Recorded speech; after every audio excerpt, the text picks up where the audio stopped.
الفاظ بہت اہمیت کے حامل ہیں اور ان کا چناؤ ان سے بھی زیادہ اہمیت کا حامل ہو جاتا ہے، کیونکہ ہر لفظ اپنے اندر معنوں کی ایک وسعت رکھتا ہے اور اس لحاظ سے اس کی ایک شخصیت مرتب ہو جاتی، بن جاتی ہے۔ لہذا جب وہ لفظ ہم کسی شخص کے لیے استعمال کرتے ہیں تو اس لفظ کی تمام تر خصوصیات، خواہ وہ اچھی ہیں یا بری ہیں، وہ اس شخص پر منطبق ہو جاتی ہیں اور وہ اس کی شخصیت قرار پاتی ہیں۔ دیکھیے، دو لفظ آج ہم آپ کے سامنے رکھتے ہیں۔ ایک ہے نیک، پارسا، متقی، نمازی، پرہیزگار قسم کا انسان، جسے ہم کہتے ہیں کہ وہ صالح ہے۔ یعنی ایک لفظ جو ہم آپ کے سامنے رکھنا چاہتے ہیں وہ صالح لفظ ہے۔ اب جب یہ لفظ ہم استعمال کرتے ہیں تو جیسے ابھی میں نے آپ کے سامنے بات کی، تو ہمارے ذہنوں میں ایک ایسی شخصیت کا نقشہ ابھرتا ہے جو نیک ہے، پارسا ہے، لوگوں کے کام کرتا ہے، کسی کا دل نہیں دکھاتا، برے کام نہیں کرتا، اپنی تمام تر ذمہ داریاں بڑی خوش اسلوبی سے نبھاتا ہے اور اس طرح کے اچھے اچھے نیک کام کرتا ہے، معاشرے میں اپنی طرف سے بہتری لانے کی کوشش کرتا ہے۔ اس طرح کی خصوصیات کا حامل ایک شخص ہم دیکھتے ہیں کہ وہ ایک صالح شخص ہے۔ اب یہ جو صالح شخص ہوتا ہے، اس کی معاشرے میں بڑی عزت ہوتی ہے، لوگ اس کو بڑی قدر کی نگاہوں سے دیکھتے ہیں، عزت احترام کرتے ہیں، سلام کرتے ہیں، اس کے لیے جگہ خالی کر دیتے ہیں اور اس کی غیر موجودگی میں بھی اس کی تعریف و توصیف کرتے ہیں۔ لیکن اس کے ساتھ ساتھ ایک دوسرا لفظ جو ہم آپ کو بتانا چاہتے ہیں وہ مصلح کا ہے، یعنی ایک ایسا شخص جو معاشرے میں اصلاح کرنا چاہتا ہو، برائی کو ختم کرنا چاہتا ہو، نیکی کو پھیلانا چاہتا ہو، لوگوں کے اخلاق کو بہتر کرنا چاہتا ہو، معاشرت کو بہتر کرنا چاہتا ہو۔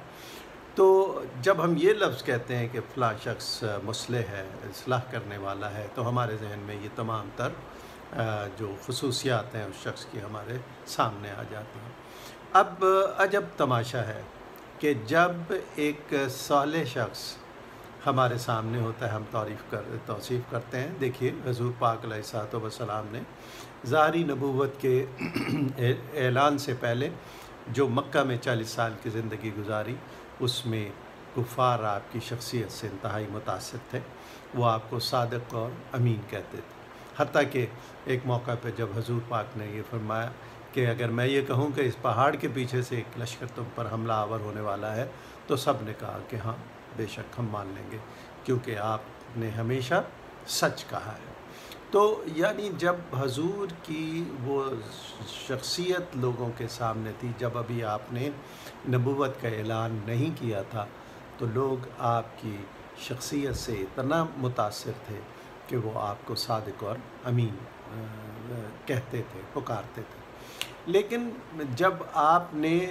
نبوت کا اعلان کیا، یعنی لوگوں کی اصلاح کا بیڑا اٹھایا،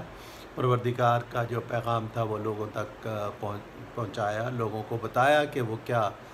برائیاں سر انجام دے رہے ہیں، کون سے اعمال افعال ان کے برے ہیں جس کو ترک کرنا چاہیے، بتوں کی پوجا نہ کی جائے، اور اس طرح کی باتیں کی، تو وہی کفار جو آپ کو صادق اور امین کہتے تھے وہ آپ کے خلاف ہو گئے۔ یعنی جب کوئی شخص مصلح بن جاتا ہے، یعنی معاشرے کی اصلاح کرنا چاہتا ہے، تو وہ گو کہ ایک صالح انسان ہوتا ہے، لیکن معاشرہ اس کی اصلاح پسندی کو، اس کام کو پسند نہیں کرتا۔ کیوں نہیں کرتا؟ کیونکہ اس اصلاح سے لوگوں کے جو مفادات ہیں ان پر چوٹ پڑتی ہے۔ یعنی جب وہ کہتا ہے کسی کا حق نہ مارو، کسی کو ناجائز تنگ نہ کرو، سچ بولو،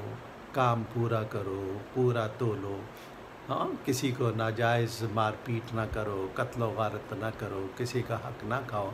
تو جب اس طرح کی باتیں وہ کرتا ہے اصلاح کرنے والا شخص، تو لوگ ان ساری چیزوں کو اپنے خلاف سمجھتے ہیں۔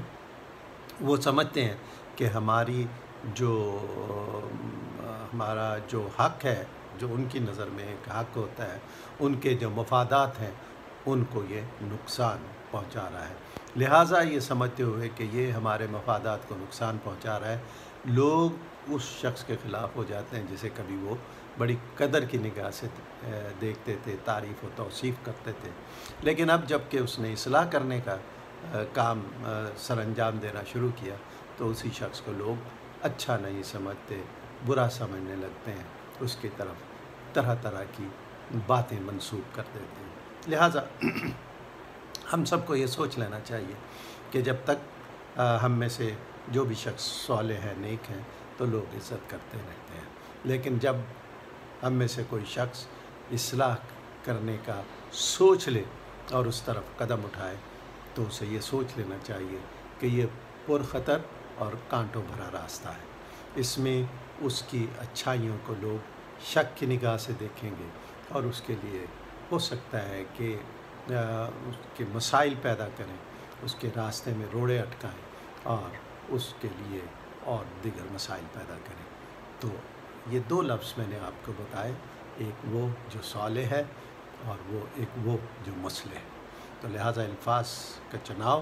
انسان کی شخصیت پر منطبق ہو جاتا ہے۔ الفاظ کے چناؤ میں خیال کیجئے،